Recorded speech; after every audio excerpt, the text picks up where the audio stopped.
ሻሎም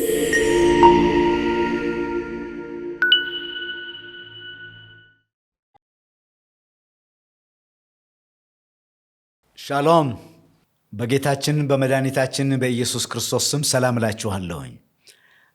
ዛሬ ከእናንተ ጋር ደግሞ በእንደዚህ አይነት ሁኔታ ጌታ እድል ሰጥቶን የጌታን ቃል የወንጌሉን ክፍል እንድንማር እድል ስለሰጠን ጌታን እናመሰግናለን። ዛሬ ከእናንተ ጋር የምንመለከተው እምነትና ሕይወት የሚለውን ይዘን እንነጋገራለን ማለት ነው። የምንነሳበት ወይም የምናተኩሩበት የወንጌል ክፍል ከዚህ ላይ ተነስተን ሌሎቹን ክፍሎች እናያለን። ግን የምንመለከተው የዮሐንስ ወንጌል ምዕራፍ 4 ከ46 እስከ 54 ያለውን ክፍል ይሆናል። ይህንን የወንጌል ክፍል አነባዋለሁኝ። እንዲህ ይላል። ኢየሱስም ውሃውን የወይን ጠጅ ወዳደረገበት ወደ ገሊላ ቃና ዳግመኛ መጣ። በቅፍርናሆም ልጁ የታመመበት ከንጉሥ ቤት አንድ ሹም ነበረ። እርሱም ኢየሱስ ከይሁዳ ወደ ገሊላ እንደመጣ ሰምቶ ልጁ ሊሞት ስላለው ወደ እርሱ ሄዶ ወርዶም እንዲፈውስለት ለመነው። ስለዚህም ኢየሱስ ምልክትና ድንቅ ነገር ካላያችሁ ከቶ አታምኑምን አላቸው። ሹሙም ጌታ ሆይ ብላቴናዬ ሳይሞት ውረድ አለው። ኢየሱስም ሂድ፣ ልጅህ በሕይወት አለ አለው። ሰውየውም ኢየሱስ የነገረውን ቃል አምኖ ሄደ። እርሱም ሲወርድ ሳለ ባሮቹ ተገናኙት፣ ብላቴና በሕይወት አለ ብለው ነገሩት። እርሱም በጎ የሆነበትን ሰዓት ጠየቃቸው። እነርሱም ትናንትና በ7 ሰዓት ንዳዱ ለቀቀው አሉት። አባቱም ኢየሱስ ልጅህ በሕይወት አለ ባለው በዚያ ሰዓት እንደሆነ አወቀ። እርሱም ከቤተሰቦቹ ሁሉ ጋር አመነ። ይህንም ደግሞ ኢየሱስ ከይሁዳ ወደ ገሊላ መጥቶ ያደረገው ሁለተኛ ምልክት ነው ይላል። ለመነሻ የሚሆነን ሐሳብ ይህንን አብራራዋለሁ። ይህንን ትረካ እንመለከተዋለን። ግን ቁጥር 50ና ቁጥር 53 የሆኑ ነገሮችን ያሳየናል። ከእምነት አኳያ ስለሆነ እሱን ደግመዋለሁኝ። ኢየሱስም ሂድ፣ ልጅ በሕይወት አለ አለው። ሰውየውም ኢየሱስ የነገረውን ቃል አምኖ ሄደ። ኢየሱስ የነገረውን ቃል አምኖ ሄደ የሚለው ቃል ነው። የነገረውን ቃል አምኖ ሄደ። ቁጥር 50 ላይ አምኗል ይሄ ሰው። ቁጥር 53 ላይ ግን ይሄው እምነት ሲጠቀስ እናያለን። ልጅ በሕይወት አለ ባለው ጊዜ ሰዓት እንደሆነ አወቀ። እርሱም ከቤተሰቦቹ ሁሉ ጋር አመነ ይላል። ከቤተሰቦቹ ጋር አመነ። እንዴ ይሄ ሰው ኢየሱስ የነገረውን ቃል አምኖ ሄዷል። አሁን ደግሞ ከቤተሰቦቹ ጋር አመነ ይላል። እምነት የሚል ቃል ሁለቱም ቦታ ላይ አለ፣ እንመለከታለን። የመጀመሪያው እምነት እና የሁለተኛው እምነት ምን ተያያዥነት አለው? ምን ደግሞ የሚለያይ ነገር አለው? እሱም ማየት ግድ ይላል ማለት ነው። እምነት የሚለውን ነገር ለመመልከት እንግዲህ እኛ እያየን ያለነው የመጽሐፍ ቅዱሳዊ እምነቱን የወንጌል ጠረን ያለውን እምነት ነው እያየን ያለ ነው። እምነት በብዙ መንገድ በተለያየ ቦታ ላይ ይቀርባል። ስለዚህ እነዛ የሚቀሩት እምነቶች ጥሩ ቢሆኑም ለሰው አእምሯዊ፣ ስነ ልቦናዊ፣ ጊዜያዊ ጥቅም የሚሰጡ ቢሆኑም ግን ከዘላለሙ ጋርና ከመጽሐፍ ቅዱሱ ጋር ግን የተገናኘ እንዳልሆነ መስመር ሊሰመርበት ይገባል ማለት ነው። እኛ እየተነጋገርን ያለነው መጽሐፍ ቅዱሳዊ እምነትን ነው። እምነት ወንጌሉ እንዳለው የወንጌል ጸሐፊዎች እንደነገሩን ነው እየተመለከትን ያለነው። አሁን እዚህ ጋር ኢየሱስ የነገረውን ቃል አመነ ይላል። ስለዚህ የመጀመሪያው እምነት እዚህ ቦታ ላይ የምናየው እምነት የኢየሱስን ቃል ማመን ነው።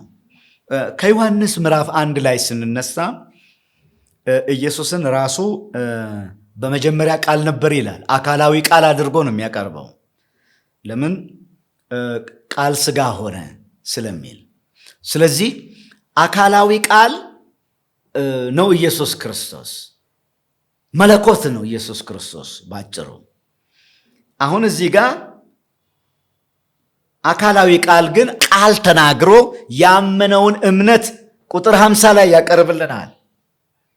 ቁጥር 50 ላይ እሱ እምነት ነው የቀረበልን። ቁጥር 53 ላይ የቀረበው እምነት ግን አካላዊ ቃል ተናግሮ ያመነውን እምነት ብቻ ሳይሆን ይሄ ሰው በራሱ በአካላዊ ቃል አዜ ፐርሰን ማመኑን ነው የምንገልጸን ከነ ቤተሰቦቹ። ስለዚህ የሚያድነውን እምነት ነው የምንመለከተው። ሕይወት ሰጪውን እምነት ነው የተቀላቀለው ሰውየው። ስለዚህ እምነት የምንለው ይሄንን ነው። ስለዚህ ኢየሱስ ክርስቶስ ቃል ተናግሮ ቃሉ በጊዜያዊ የልጁን ነገር በመፍታቱ ያለውን እምነት አምኗል። ነገር ግን ሰውየው እዛ ላይ አላቆመም። እስከ ምን ሄዷል? እምነቱ ኢየሱስ ክርስቶስ የሥጋ ሕይወት ሰጪ የሆነው ኢየሱስ ክርስቶስ የሕይወት ሁሉ ሰጪ አማኝ ነው ብሎ እምነቱን በእሱ ላይ መስርቶ ከነ ቤተሰቦቹ በዚህ ልክ ማመኑን ነው ዮሐንስ ሊነግረን የፈለገው። እነዚህ ሁለት እምነቶች ይህንን ነው የሚያሳዩን። ስለዚህ ከእምነት ወደ እምነት ያልኩት ለዛ ነው። ወይም እምነትና ሕይወት ብለን ልንይዘው እንችላለን ማለት ነው። ይህንን እንዳለ ሆኖ አሁን ቁጥር 46 ላይ ኢየሱስ ውሃውን የወይን ጠጅ ወዳደረገበት ወደ ገሊላ ቃና ዳግመኛ መጣ ይላል። አሁን ይህንን ነው የምንመለከተው። ኢየሱስ ወደ ገሊላ መጣ። የት ነበረ የሚለውን ያነሳልናል። ኢየሱስ የት ነበር? አሁን ሙሉ ታሪኩን ስናይ ነው ሙሉ የዚህ የእምነት ትርጉሙ በደንብ ግልጽ ሆኖ የሚታየን። ኢየሱስ የት ነበረ? ከወደ ላይ ክፍል እንደምንመለከተው ምዕራፍ 4 ከ1 እስከ 42 ላይ እንደምንመለከተው ኢየሱስ ሰማርያ ነበረ። ሰማርያ ነበር። ከሱ ደግሞ በጣም ለጥጠ ነው ወደኋላ ወደ ምዕራፍ 3 ከሄድን ደግሞ ኢየሱስ ክርስቶስ ኢየሩሳሌም እንደነበረ እንመለከታለን። ከሱ ደግሞ ለጥጠን ወደ ምዕራፍ 2 የገባን ጊዜ ላይ ደግሞ ኢየሱስ በገሊላ እንደነበረ። ስለዚህ እነዚህ አይነት መዘዋወሮች አሉ።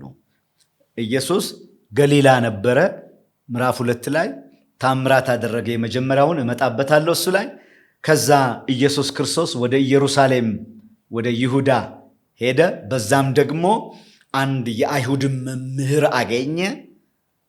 ስለዚህ እዛ ጋር እንመለከታለን። ከኢየሩሳሌም ከይሁዳ ወጣና ደግሞ ወደ ገሊላ ለመሄድ ደግሞ ሰማርያን አቋርጦ መሄድ ግድ ሆኖበት ደግሞ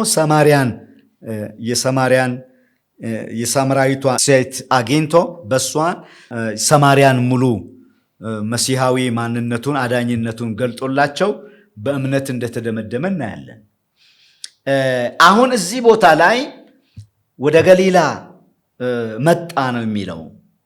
ወደ መጀመሪያ ምልክት ወዳደረገበት ምዕራፍ 2 ከ1 እስከ 11 ወዳለ ወደዛ መጣ ነው የሚለው። እንደገና ደግሞ ዮሐንስ ይጽፍልን አንደኛ ምልክት፣ ሁለተኛ ምልክት እያልን ምልክቶቹን በተራ ቀደም እንድናስቀምጥ አድርጎ ያስቀምጣል። ይሄም ደግሞ ምልክቶቹን ዓላማ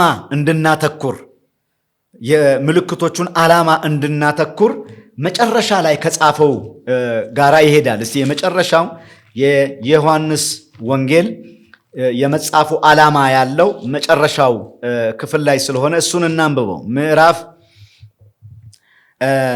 20 30 እስከ 31 ኢየሱስ በዚህ መጽሐፍ ያልተጻፈ ሌላ ብዙ ምልክት እንግዲህ ቆጥሮ ነገረን ምልክት አለ። ብዙ ምልክት በደቀ መዛሙርቱ ፊት አደረገ። ነገር ግን ኢየሱስ እርሱ ክርስቶስ የእግዚአብሔር ልጅ እንደሆነ ታምኑ ዘንድ አምናችሁም በስሙ ሕይወት ይሆንላችሁ ዘንድ ይህ ተጽፏል። ስለዚህ ምንድን ነው የምንመለከተው? እንደው አጠር ስናደርገው ምልክት አለ።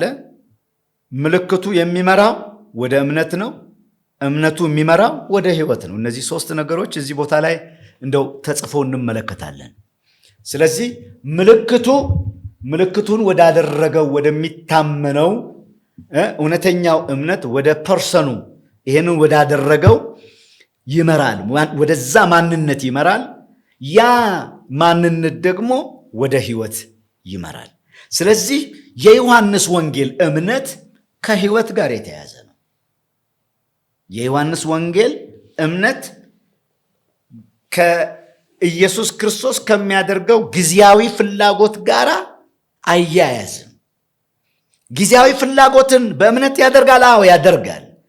ነገር ግን እምነት ማቆሚያው እዛ እንዳልሆነ በደንብ አበክሮ ራሱ የተጻፈበትን ዓላማ አበክሮ በዚህ መልክ ይቀይሰዋል። ስለዚህ ኢየሱስ ምልክት አድርጓል። ምልክቱ ዩኒኮች ናቸው። የእሱን ማንነት የሚያሳዩ ናቸው። የእሱን ማንነት የሚያሳዩ ናቸው ምልክቶቹ። አሁን ምልክት በእኛ ዘመን ባለው ላስረዳ። ለምሳሌ ያክል አንድን ሆቴል ወይም አንድን ቦታ ለማሳየት ምን አለው? ታፔላ አለ፣ ምልክት አለው። ምልክቱ ሰውየው ሊደርስበት ያሰበው እሱ አይደለም። እሱ አለ፣ ግን እሱ ሊደርስበት ያሰበው ወይ ሆቴል ነው ወይ ቤት ነው። ምልክት ያንን ምን ያደርገዋል? ይጠቁመውና ወደ ዋናው እሱ ወደሚፈልገው አካል ይወስደዋል። ምልክት አድራሽ ነው እንጂ የመጨረሻ የመድረሻው ቦታ አይደለም። እንደዚህ ነው የዮሐንስ ወንጌል ምልክቶች የቀረቡት። ይሄ ሁለተኛው ምልክት ነው። ምዕራፍ 4 ላይ የምናየው ሁለተኛው ምልክት ነው ይላል። ከዛኛ 3 4 እያልን እንድንቀጥል ነው። ከመስቀሉ በፊት ወደ መስቀል ከመሄዱ በፊት 7 ምልክቶች እንቆጥራለን። እነዚህ 7 ምልክቶችን እንቆጥራቸዋለን። ከትንሣኤ በኋላም ሌሎች ምልክቶች አሉ። ነገር ግን እነዚህን ምልክቶች ቆጥረን ምልክቱ በተደረገበት እዛ ቦታ ላይ እንድንቆም አይደለም። ምልክቱ ወደ እምነት እንዲመራን ነው። እምነት ደግሞ ድምዳሜ አለው፣ መድረሻ አለው፣ መጨረሻ ድምዳሜ አለው። ስለዚህ እሱም ደግሞ ምንድነው? ሕይወት ነው። ስለዚህ ምልክቱ ወደ ማንነቱ ምልክቱ ወዳደረገው ማንነት ይመራል። ያ ማንነት ደግሞ የሚሰጠው ሪዋርድ የሚያደርገው ምን አለ? ሕይወት አለ ነው የሚለን። ዮሐንስ እንደዛ ነው የተጻፉት። አሁንም ለናሙና የተመረጡ ልክ ማቴዎስ ከ8 እስከ 9 ያሉት ናሙና ናቸው በጋሊላ ለተደረጉት ብለን አሁን እዚህ ጋር እንደውም የምልክቶቹ ዓላማን በግልጽ ናሙናነትን የሚገልጽ አድርገን ነው የምናየው። ስለዚህ ግን ታምራቶቹን እሱ ሲገልጽ ምዕራፍ 21 ላይ የተደረገውን እሱ ለምን እንደመረጠ ይጽፋል፣ ዓላማውን ይጽፋል። ግን የኢየሱስ ክርስቶስ የተደረገው ታምራት ግን ቁጥር 21 ላይ ኢየሱስ ያደረገው ብዙ ሌላ ነገር ደግሞ አለ። እሱ መርጦ ነው የጻፈው። የመረጣቸውም ዓላማ አለው። እነዛ የተመረጡበትም ዓላማ ደግሞ ምስክር ያላቸው ናቸው። እውነተኛ ታሪካዊ ሐቅነትን የያዙ ናቸው። በእያንዳንዱ ቢጻፍ ለተጻፉት መጽሐፍ ዓለም ራሱ ባልበቃቸውም ይመስለኛል ብሎ ነው የተዘጋው። ዓለም ቢጻፍ ዓለም ሊበቃው የማይችል ድንቅ ነገር በኢየሩሳሌም፣ በይሁዳ እንዲሁም ደግሞ በገሊላና በዛ ኢየሱስ በተመላለሳቸው ምድር ላይ ኢየሱስ ያንን ሁሉ አድርጓል። አሁን ኢየሱስ ያ ያደረገባቸው ምልክቶች ሁሉ ዓላማ አላቸው። ምልክት፣ ተአምራታዊ ፈውሶቹ፣ ተአምራታዊ ድርጊቶቹ ዓላማ አላቸው። ምልክት ወደ አድራጊው ጠቋሚዎች ናቸው። ያ ምን ይገልጻል? ወደ እምነት ያመጣል። ያ እምነት ደግሞ ምን ይሰጣል? ሕይወትን ይሰጣል። ስለዚህ ምዕራፍ 4 ላይ ይሄንን ነው የምንመለከተው። ምዕራፍ 4 ላይ ይሄንን ነው የምንመለከተው። ነገር ግን እውነተኛ እምነትንና አስመሳይ እምነትን በጣም ስለሚገልጽልን ከ46 ከቁጥር 46 በፊት ያለው ከ43 እስከ 45 ያለው ትረካ በጣም አስፈላጊ ነው። መግቢያው ላይ ያለው ትረካ በጣም ያስፈልገናል። እንደዚህ ይላል፣ ከ2 ቀኖችም በኋላ ከዚያ ወጥቶ ወደ ገሊላ ሄደ። ነቢይ በገዛ አገሩ እንዳይከበር ኢየሱስ ራሱ መስክሯልና። ወደ ገሊላም በመጣ ጊዜ የገሊላ ሰዎች ራሳቸው ደግሞ ለበዓል ወጥተው ነበርና በበዓል በኢየሩሳሌም ያደረገውን ሁሉ ስላዩ ተቀበሉት ይላል። አሁን እዚህ ጋር ይሄ በጣም ኢየሱስ ወደ ገሊላ ሲመጣ፣ ከሰማርያ ወደ ገሊላ ሲመጣ ወደ ማይከበርበት ስፍራ ሄደ ነው የሚለው። ይሄ አገባብ በጣም ጥሩ ነው። ከ43 እስከ 45 ያለው ወደማይከበርበት፣ ነቢይ በገዛ ሀገሩ ወደማይከበር ወደዛ ነው የመጣው። ማለትም ወደማልከበርበት እያለ ነው የሄደው። ወደማይቀበሉት ወደማያከብሩት ቦታ ነው እየሄደ ያለው ኢየሱስ ክርስቶስ። ልክ እዚህ ቦታ ላይ ይሄንን ከተናገረ በኋላ ቁጥር 44ን ቁጥር 45 በቁጥር 45ን የምናየው ተቀበሉት የሚለው አረፍተ ነገር የምናየው በቁጥር 44 መሰረት መሆን እንዳለበት እንረዳለን። ይሄ አቀባበል ትክክለኛ አቀባበል ነው? ምን አይነት አቀባበል ነው? ትክክለኛ አቀባበል እንዳልሆነ 44 ብቻ ሳይሆን የሚያሳየን ቁጥር 48 ላይ ምልክትና ድንቅ ነገር ካላያችሁ ከቶ አታምኑም ይላል። ገሊላን እንዳለ ሙሉውን፣ ሰውየውን ብቻ ሳይሆን ሙሉውን ነው ያናገረው እዚህ ቦታ ላይ። ስለዚህ በቁጥር 48 መሰረትና 44 ማለትም 44ንና 48ን መሃል አስገብቶ ይሄ ተቀበሉት የሚባለው ነገር እውነተኛ እንዳልሆነ የሚያሳየን ክፍል ነው። ስለዚህ ተቀበሉት የሚለው ወደ ምዕራፍ 2 ነው የሚመራን። ማለትም የምዕራፍ 2ን ታሪክ እዚህ ላይ የገሊላው ሰዎች ራሳቸው ደግሞ ለበዓል መጥተው ነበርና በበዓል በኢየሩሳሌም ያደረገውን ሁሉ ስላዩ ተቀበሉት ይላል። በኢየሩሳሌም ያደረገውን ታምራት ዮሐንስ እንደዘገበ ከሆነ ምንድን ነው? ከምዕራፍ 2 ከ1 እስከ 11 ያለው ነው። ውሃውን ወደ ወይን ጠጅ የቀየረው ነው። እዛ ላይ ያዩት ታምራት አለ። ይሄ ታምራት የመጀመሪያው ታምራት የተደመደመው ምልክቱ የተደመደመው በቁጥር 11 ስቴትመንት ነው። አሁን እዚህ ጋር እንምጣ። ኢየሱስም ይህንን የምልክቶች መጀመሪያ በገሊላ ቃና አደረገ፣ ክብሩን ገለጠ፣ ደቀ መዛሙርቱን በእርሱ አመኑ። ይሄ በጣም ድንቅ ነው። ማለት ምልክቱ ልክ እንደ ዮሐንስ እንደጻፈበት የመጽሐፉን ዓላማ የሚገልጽ ነው። ምልክት ተደረገ። ምልክቱ ወደ እምነት ካለ ደግሞ ምን አለ? ሕይወት አለ። እንደዚህ ነው የቀረበው የመጀመሪያው ምልክት። ግን በዚህ ብቻ አያቆምም። ኢየሩሳሌም በሚያምኑ ደቀ መዛሙርት ምልክቱ መደምደሙንና እሱም በሕይወት እንደተዘጋ እንደዚህ ብቻ አይደለም የሚቀርበው። እንደዚህ አይደለም የሚቀርበው። እንደውም ክፍሉ ምዕራፍ 2 ሲዘጋ በፋሲካ በዓል በኢየሩሳሌም ሳለ ያደረገውን ምልክት ባዩ ጊዜ ብዙ ሰዎች በስሙ አመኑ የሚል ቃል አለ። አመኑ። ቅድም እንዳየነው 6:45 ላይ ተቀበሉ የሚለውን አስቡ። እዚህ ጋር ደግሞ አመኑ በኋላ ነገር ግን ኢየሱስ ሰዎቹን ሁሉ ያውቅ ነበር፣ ስለ ሰውም ማንም ሊመሰክር አያስፈልገውም ነበርና አይተማመናቸውም ነበር፣ ራሱ በሰው ያለውን ያውቅ ነበርና። በስሙ አመኑ። ፌክ እምነት ነው፣ አርቲፊሻል እምነት ነው። አይተማመንባቸውም ነበር ማለት አምነናል ብለዋል። እሱ ግን በማንነቱ ሲያየው እውነተኛ እምነት አይደለም፣ በምልክት ፈላጊነትን ነው። ምልክት ፈላጊ፣ ድንቅ ነገር ፈላጊነትን ወይም ጊዜያዊ ፍላጎትን መሙያ ነው።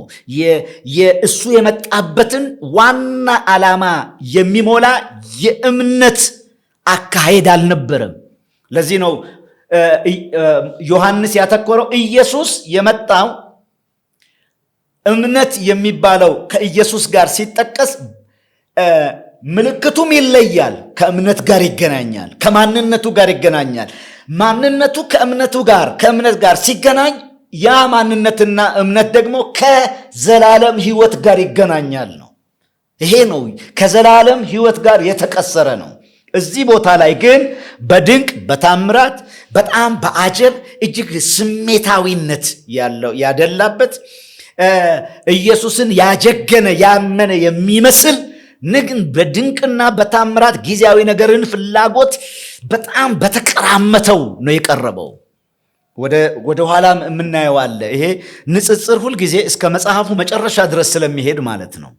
እነዚህ ነገሮች ንጽጽሮች እስከ መጽሐፉ መጨረሻ ድረስ የሚሄዱ ናቸው። አንድ ታሪክ ላንሳ። የዮሐንስ ወንጌል ብዙዎች የእምነት ወንጌል ይሉታል። እንደውም አንድ ጊዜ የዛሬ 35 ዓመት አካባቢ ላይ የነገረ መለኮት የዲግሪ የመጀመሪያ ኮርስ ስወስድ በዮሐንስ ወንጌል ነው የወሰድኩት እና the gospel of belief የሚል የሲቴኒ የሚባለው ሙሉ በዮሐንስ ወንጌል ላይ በተለይ ድንቅ አድርጎ በዳሰሳ መልክ በሰባቱ ተአምራት ላይ ሙሉ ዮሐንስ ወንጌል የዳሰሰ ድንቅ መጽሐፍ ነው። እሱን መጽሐፍ ያገኛችሁ ይህንን ነገር በይበልጥ እዛ ውስጥ ታገኙታላችሁ።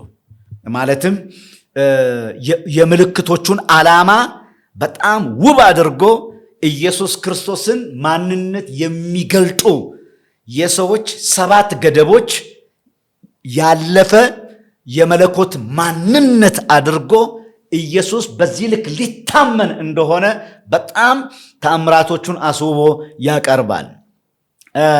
እንዲሁ ትዝ ስላለኝ ነው። በጣም ድንቅ መጽሐፍ ነውና እዛ ቦታ ላይ ያንን ታገኛላችሁ። አሁን ወደ ትንታኔ ልምጣ፣ እዚህ ጋር ወደ ነበረው። ስለዚህ የዮሐንስ ወንጌል እንደዚህ ነው የቀረበው። ማለትም ምንድነው? በእምነትና በማያምኑ መካከል እምነት ሄዶ እስከ ትንሣኤው ድረስ ሄዷል።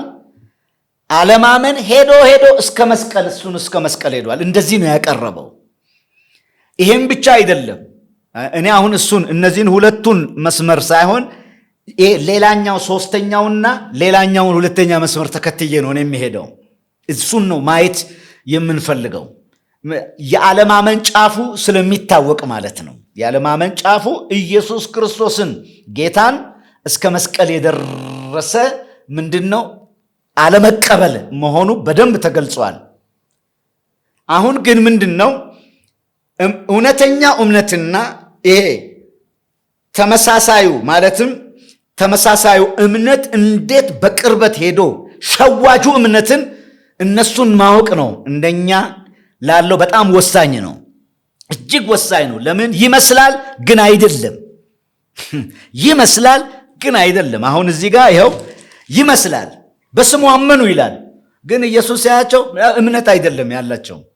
ምን ናፋቂ ናቸው? ኢየሩሳሌም ወይም ይሁዳ፣ እነዚህ አይሁዶች። እዛ ጋር ያለው ኢየሩሳሌምን በምንድን ነው የሚወክላት ሲል ምልክት አድናቂ የሆነ እምነት እንጂ በእርሱ ማንነት ላይ ያልተመሰረተ እምነት ያላት አድርጎ ነው የሚያቀርበው። ይሄንን ምዕራፍ 2 ላይ እንደዚህ ዘግቶ ምዕራፍ 3 በደንብ ግልጽ ያብራራዋል። እንደውም የአይሁድን ሁሉ የሚወክለው መሪ ኒቆዲሞስ እንዴት ነው ወደ ኢየሱስ የመጣው? እንደዚህ ነው ያለው፣ መምህር ወይ እግዚአብሔር ከእርሱ ጋር ካልሆነ በቀር አንተ የምታደርገውን እነዚህን ምልክቶች ሊያደርግ የሚችል የለምና የሚል አድናቆት ነው። በምልክቱ የተደነቀ የአይሁድ መሪ ነው ማለት መሪውም እንደዚህ ነው ህዝቡም እንዲህ ነው ብሎ ነው ሊያቀርብ የፈለገው። ኒቆዲሞስ ግን በስተመጨረሻ ሄዶ እንደ ስውር ደቀ መዝሙር በእምነት እንደደመደመ ያው ሁላችን የምናውቀው ነው። ግን ኢየሩሳሌምን የጅማሬዋን ኢየሩሳሌምን እንዲህ አይነት እንደነበረች ግን ማሳያ ነው። አርቲፊሻል የሆነ አስመሳይ እምነት፣ እውነተኛ እምነት የሌለባት በድንቅ በታምራት በምልክት በምድራዊ ጥቅሞች በጊዜያዊ ፍላጎት ብቻ ላይ የተመሰረተ እውነተኛውን ጌታ አግኝታ ከዘላለሙ ጋር ያልተገናኘ እምነት እንዳላት የሚገልጽ ነበር ኢየሩሳሌም። ይሄ እነዚህ ጉዞዎች በጣም ወሳኝ ናቸው። በመጀመሪያው ምልክት እውነተኛ እምነት ያሳዩ አሉ 2:11 በመጀመሪያው ምልክት እና በኢየሩሳሌም በተደረጉ ሌሎች ምልክቶችም እውነተኛ እምነት ያላሳዩ ሐሰተኛ እምነትን ያሳዩ አሉ 2:23 እስከ 25 ምሳሌ ምዕራፍ 3 ኒቆዲሞስ ግን እውነተኛም ለመሆን በዚህ ጀምሮ በእውነተኛ መደምደምም እንዳለ ምልክት ነው፣ ሞዴልም ለሁለቱም ነው። ይሄኛውንም ያሳያል ያኛውንም ያሳያል። በፌክ ጀምሮ በእውነተኛው መደምደም ይቻላል ለበራለት ለገባው ሰው ይቻላል። ግን በአብዛኞቹ በአስመሳይነት እምነት የጀመሩ እንደውም ጫፉ ማን ነው ስንል ይሁዳ ነው። እንዲህም ይደመደማል ነው። እመጣለሁኝ ወደሱም። እንደዚህ አይነት አደማደም አለ፣ እንዲህ አይነትም አጠፋፍ አለ። አምኖ ተከትሎ እንዲህ እውነተኛውን ጌታ ሳይነኩ እዛ ጫፍ ላይ መደምደምም አለ። እንዲህ አይነት እምነት ያልሆነ እምነት መሳይ አለ። ከዛ በኋላ ምዕራፍ 4 ላይ ግን እውነተኛውን እምነት ደግሞ ያሳየናል። እውነተኛው እምነት ሰማርያ አምናለች፣ ሳምራዊቷም ሴት አምናለች። እንደገና የእሷን ድምፅ ተከትለው እሱን የሰሙት አምነዋል። የዓለም መድኃኒት ነህ ብለው ደምድመዋል። እንዲህ አይነት ትክክለኛ እምነት አለ። አሁን ታዲያ ሊያነጻጽር ያለው ከኢየሩሳሌሙም ጋር እንደገና ሊያነጻጽር ያለው ደግሞ ከሰማርያው ከኋላም ሰማርያ ከእውነተኛው ጋር እንደገና ደግሞ በገሊላ ውስጥ ከተገኘው ከእውነተኛውም ጋር ከዚህ ጋር ነው። ስለዚህ እዚህ ጋር ያለው 44ኛው ቁጥር ላይና 48ኛውን ቁጥር ይዘን እዚህ ጋር ስንጨምቀውና በኢየሩሳሌም ያደረገውን ስላዩ ተቀበሉት ስለሚልና እሱም ደግሞ ምልክትና ድንቅ ካላያችሁ ከቶ አታምኑም ያለውን መቀበል የሚለው ለምን ገሊላን ሙሉውን ስንመለክ አልተቀበሉትም። ለምን? አንቺ ቅፍርናሆም የተባለችው ማናት? አንቺ ቅፍርናሆም ብላ የተተቸችው ሳይቀበሉት ወደ ንስሐ ያልተመለሱት እነማን ናቸው? ይሄው እኮ አካባቢ ነው። ይሄው ከቅፍርናሆም የመጣው ሰው ለናሙና አምኗል፣ ለእውነተኛ እምነት። ሙሉ ቅፍርናሆም ግን እንደዛ አልነበረችም። ተቀበሉት የሚለው እስራኤል ውስጥ በኢየሩሳሌም ላይ እንደነበረው አመኑ ብሎ ፌክ እንደነበረው ነው። ስለዚህ ምን ማለት ነው? በገሊላ የነበረው የቅፍርናሆም አገልግሎት በአብዛኛው በመቀበል ስም በእምነት ስም ምንድን ነበር? አስመሳይ ነበረ። እንደዚህ ብሎ ነው የተገለጸው። ለምን? ነቢይ በገዛ አገሩ ስለማይከበር እሱም ወደ ማያከብሩት ነው የመጣው። ለምን? ተልእኮ ማዳን ነው። እስከ መጨረሻ እነሱም እስከ መጨረሻ ባያምኑበት እሱም እስከ መጨረሻ አምነው እንዲድኑ እድል የሚሰጥ ስለሆነ ነው። ስለዚህ ወደማይቀበሉበት የሄደው እስከ መጨረሻ ሊቀበሉት የሚችል የሕይወትን የመዳናቸውን ቀዳዳ ይገኛል ብሎ የተልእኮም ቁመናው ነው። የተላኩት ለነዚህ ነው፣ ለጠፉት ነው የሚለውን እስከ መጨረሻ አንጠፍጥፎ መስጠት ስላለበት ነው። ነገር ግን ወደማያከብሩት መጥቶ ተቀበሉት በሚለው ቃል ግን አቀባበላቸው ፌክ ነው። እንደ ኢየሩሳሌሙ ታምራት ወዳጆች ናቸው፣ ምልክት ወዳጆች ናቸው። ወይም ጊዜያዊውን ነገር መፍቻ ነው እንጂ በምልክቱ ማንነቱን አምነው ማንነቱን ተቀብለው ወደ ሕይወት ለመምጣት አይደለም ነው። ይሄ በጣም ወሳኝ ነው። ለዚህ ነው ከ46 እስከ 54 ያለውን ከእምነት ወደ እምነት ወደሚያድነው ሕይወት ወደሚሰጠው እምነት የተጓዘውን እምነት ተቀበሉት ከሚለውና አላከበሩትም ከሚለው አስመሳይ ጋራ ማመሳሰል ያለብን። ስለዚህ እምነት መሳይ እምነት አለ፣ እምነት መሳይ እምነት አለ፣ ግን እውነተኛ እምነት አይደለም። እውነተኛ እምነት አለ። እውነተኛ እምነት ደግሞ ምንድን ነው? ልክ እንደ ቅፍርናሆሙ ሰውዬ እዚህ ጋር አሁንም እመጣለሁ፣ የሚቀጥለውም ሳምንት እንቀጥለዋለን። አሁንም እንደዚህ ሰውዬ አካላዊው ቃል ስለነገረው ለጊዜያዊው የልጁ በሽታ አምኖ ሄዶ እዛ ላይ አልደመደመም። እምነቱ የተደመደመው ከነ ቤተሰቦቹ አመነ የሚለው በዮሐንስ ወንጌል መጽሐፍ ላይ ይሄ አይነቱ እምነት ወይም በወንጌላት መጽሐፍ ላይ እርሱም ቤተሰቦቹን ይዞ ተሰብስቦ ያለውን ኢየሱስን የመቀበሉ የማመኑ እምነት ከድነት ጋር የተያዘ ነው። ከዘላለማዊ ሕይወት ጋር የተያዘ ነው። ስለዚህ እውነተኛው እምነት ከዘላለማዊ ሕይወት ጋር የሚገናኝ ነው። ፌኩ እምነት ደግሞ አንዳንድ ጊዜ እነሱ ሳያምኑ እሱ ግን እንደ ቲያትር ታምራት እንዲሰራላቸው የመፈለግም ነው። ሌላው ደግሞ በመጀመሪያው ላይ የሚቆም ነው። ለጊዜያዊ ስጋዊ ፈውሳቸው ተቀብለውት ለዘላለማዊ ሕይወቱ የማያምኑት ናቸው። እነዚህ ሁለቱ አይነት አቀራረብ ፌክ ነው። ስለዚህ ኢየሱስ ክርስቶስን በየትኛው እምነት ውስጥ ነው የምትከተሉት? በየትኛው እምነት ውስጥ ነው የእናንተ ትክክለኛ እምነት ኢየሱስ የተባለውን ጌታ የምታዩት? ኢየሱስ ከምልክቱ በስተጀርባ ምልክቱ የሚሰጠው ነገር አለ። ለስጋ ሕይወት የሚሰጥ ይሄ ነው። እዚች አጭረት ለስጋ ሕይወትን የሚሰጥ ለልጁ ስጋ ሕይወትን የሚሰጥ ለዚህ ልጅ ለተባለው ለታመመው ሕይወትን የሚሰጥ በሕይወት ኑር ስላለው ሕይወትን የሚሰጥ ለዘላለም ሕይወት ሰጪ ነው የሚል ነው። ምልክቱ ይሄ ነው የሚያሳየው። ክብር ለኢየሱስ ይሁን። ስለዚህ ኢየሱስ ክርስቶስ የዘላለም ሕይወት ሰጪ ነው። ለጊዜያዊውም ነገር ኢየሱስ ይመልሳል። እንደ ፍቃዱ እንደወደደ ይመልሳል። ፍቃዱንም ችሎታውንም ይዞ ለጊዜያዊ ነገሮች ኢየሱስ ክርስቶስ መልስ ይሰጣል። እመኑት። ግን እምነታችሁ እዛ ላይ መቆም የለበትም። ኢየሱስ ለጊዜያዊ ፍላጎት ማርኪያ አይደለም። ኢየሱስ የሕይወት የዘላለም ሕይወት ማርኪያ ነው። እሱን ካላገኛችሁ እውነተኛው እምነት ውስጥ አይደለም ያላችሁትና ይህንን እምነት ለይታችሁ በዚህ እምነት ውስጥ እውነተኛው እምነት ላይ ሆነን አሁን ወደ ጸሎት ልምራችሁ። እንጸልይ። እውነተኛውን ጌታ ሕይወት የሚሰጠውን ጌታ የጊዜውን ፍላጎታችሁ ይዛችሁ ግን እውነተኛውን የዘላለሙን ሕይወት የሚሰጥ ጌታ አድርጋችሁ በሱ በመታመን እንጸልይ።